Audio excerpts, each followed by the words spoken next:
What's going on, y'all? It's the T and TKG back on the sports channel videos, and it is my favorite types of videos to make on the whole channel because I don't really have people that I'll be able to just sit there and talk sports with. So to just be able to talk to a possible audience is just awesome to me. So let's break down the possibility of the Sunday afternoon game between the Broncos and the Commanders. I do like the Broncos to win this game by about 7 to 10 points. The line is 3.5, so Vegas is giving them about 4 points, projecting them, giving them their home field advantage field goal. I do like Denver to win by more than that because the Commanders, although they're getting Chase Young back, who is a phenomenal pass rusher, their quarterback play is really nothing special. You have Sam Howell, who went 19 of 31 for 202 yards, 1 touchdown, 1 interception, and a 42.5 QBR. He also got sacked 6 times, so that tells me that their offensive line is not that good. The Denver defense didn't get a single sack last week against the Las Vegas Raiders, but what I do think will happen is they will find a way to look into their system and come alive almost in this game because they will be able to get to the quarterback. If Arizona could get 6 sacks, and the last talented pass rusher I remember seeing on the Arizona Cardinals was Chandler Jones, I fully believe that the Denver Broncos defense will be able to get to Sam Howell. Now, let's match up receiver to cornerback. I will say that I'm not exactly worried about Logan Thomas or Dotson. They have Terry McLaurin, or Scary Terry as they call him, and Curtis Samuel. Chances are they're going to put Patrick Surtain on the one that they're most worried about overall. Probably, by the way it looks at it, Curtis Samuel. They'll put Patrick Surtain on him and then put Mathis on Terry McLaurin, or vice versa. It's going to come down to what can Mathis do. Can he have a step-up week when he had a bad week against Jacoby Myers last week? And can Denver not have as many penalties? Because they had, I want to say they had like 10 penalties for almost 100 yards, if not over 100 yards. Which if you take some of those away, you could argue that we have a completely different game, but vice versa, because Las Vegas had quite a few also. That being said, I think that there's no question that if Washington wants to throw the ball, they're going to have to pick their second or third receiver and say, you're going to have to help us win today, because Patrick Surtain's going to take them away.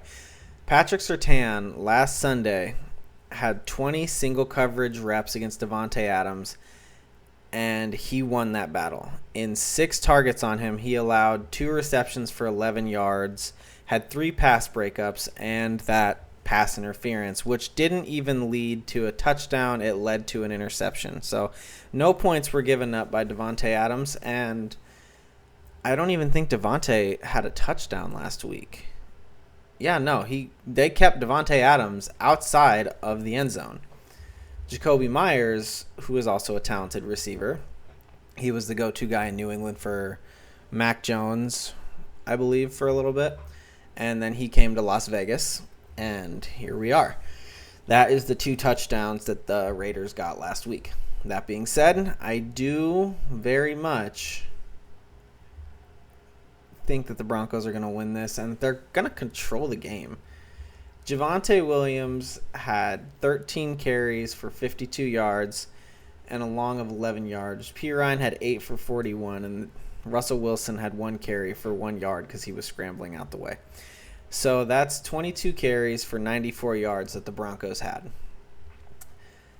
I think that against this Washington defense, it might be a bit of a struggle to run the ball, but I don't foresee it being as much of a struggle as the Cardinals might have had, which they got 96 yards against that defense. I do think that the Broncos will be able to run it because they have to worry about Russell Wilson escaping the pocket and making throws on the run. He made 2 amazing throws last week for his touchdown throws to Cortland Sutton and to LaJordan Humphrey.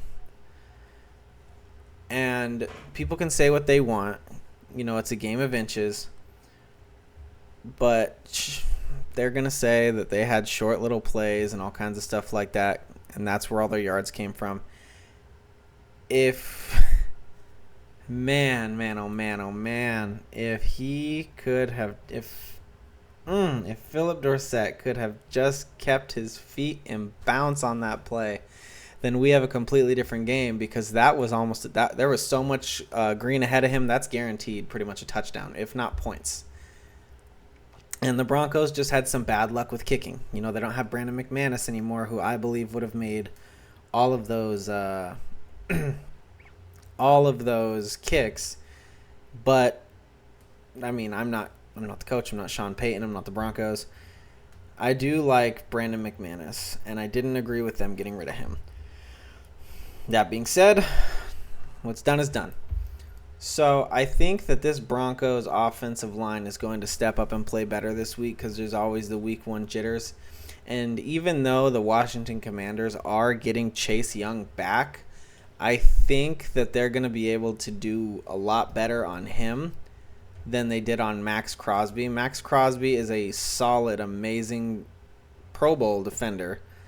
And he had 5 tackles, 1 tackle for loss, and a sack. And he hit the quarterback twice. Last week, that's another solid stat. The Denver Broncos only gave up 4 quarterback hits, and Russell Wilson was able to run the ball plenty. My big thing, though, is that the Broncos weren't able to rush the passer on the Raiders, but I think, as I said earlier, they will do a lot better against this line that gave up 6 sacks. They can kind of figure out what they like to do. Because last week we had 0 sacks and 3 quarterback hits. So Jimmy G had gotten the ball out of his hands quick and a lot of days to throw. I'm hoping that we don't do something stupid again, like start with an onside kick on the first play and give the team short field leading to a touchdown. But again, I'm not the coach.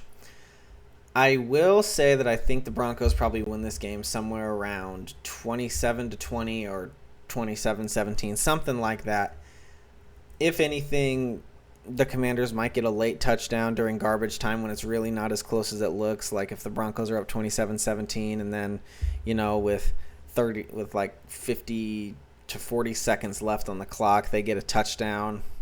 That might be how that works, but I think the Broncos win it in that fashion. I think you're going to see a much improved Broncos offense between the offensive line and the penalties and anything like that. We had some dumb penalties by some of our vets, but it is what it is. Football's football. It's a game of inches. Russell Wilson had a QBR of 69 last week. Not all that great, but it was good enough to win the game had we not made a few stupid decisions. Because Denver lost a game in which they won the turnover battle. They didn't even fumble the ball. They didn't throw any interceptions. They didn't turn the ball over. There were 0 turnovers in that game. So, I mean, really all I have to say is if there's not any penalties, or not as many, there's going to be penalties. If there's not as many stupid penalties as we had last week, then we should win this game going away. Control it the entire time. We should be able to run the ball with Javonte Williams much better on this one, because I don't really, other than after looking at the Commanders' defensive line, other than like Chase Young, I don't see anybody that really worries me. I mean, Jonathan Allen's pretty good, but I don't see anybody that really worries me. Because Chase Young is a really solid, he's a solid pass rusher, but all he has to do, if he lines up against on the outside, then those are 2 really, really good tackles in Garrett Bowles and Mike McGlinchey. So they might have to do what the Raiders did and line their pass rushers up all over the field. They put Max Crosby on the outside sometimes, Max Crosby on the inside, and they'll have to do it that way. But at the end of the day, I think the Broncos win this game. They get back on track and carry some momentum over into their next week game. That'll be a much-needed game against the Miami Dolphins. This Washington Commanders team Starting quarterback is Sam Howell. I'm not even concerned about him. I don't even think Russell Wilson's going to get hit as much in this one because they don't have a pass rusher that is as ready as Max Crosby was. Max Crosby was he's very talented. He was always ready, and I don't think that Chase Young coming off of an injury is going to be as effective as he was. The Commanders won't be able to run the ball very well against this Broncos defense because the Broncos last week shut down Josh Jacobs. 19 carries for 48 yards for him is awesome. Last week, what the Broncos did is they said, you're not going to run the ball on us. You're going to have to beat us passing the ball, and they did just that. So at that point in time, if Jimmy G can beat you through the air and you stop their running game, which has been the strongest thing against you, you go to the center of the field, you shake his hand, say good job. There was no 100-yard receiver either. He only threw for 200 yards. With all his receivers, I think that the Broncos this week will have a different looking receiving game because other than just Courtland Sutton being on there, you'll have Jerry Jeudy on the other side. Now the Broncos will be without Greg Dulcich, which seriously sucks, but I think that this week you'll see a lot more 3 wide receiver, 1 tight end type set, and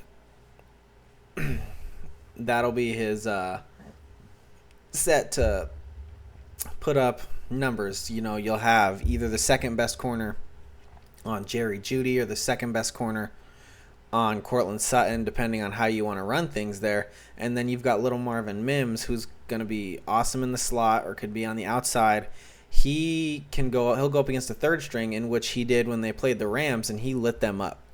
So I do think that the Broncos win this game, and they'll get to probably about 27, 28 points. They'll control the game, and it'll never really be out of hand. If you guys disagree with me, let me know in the comments. If you think I'm ridiculous, let me know in the comments. That's fine too. Feel free to hit that like and subscribe button if you like what you see. And if you want something else covered sports-wise, put that down in the comments section too. It might just happen. Till next time, God loves you, and peace out.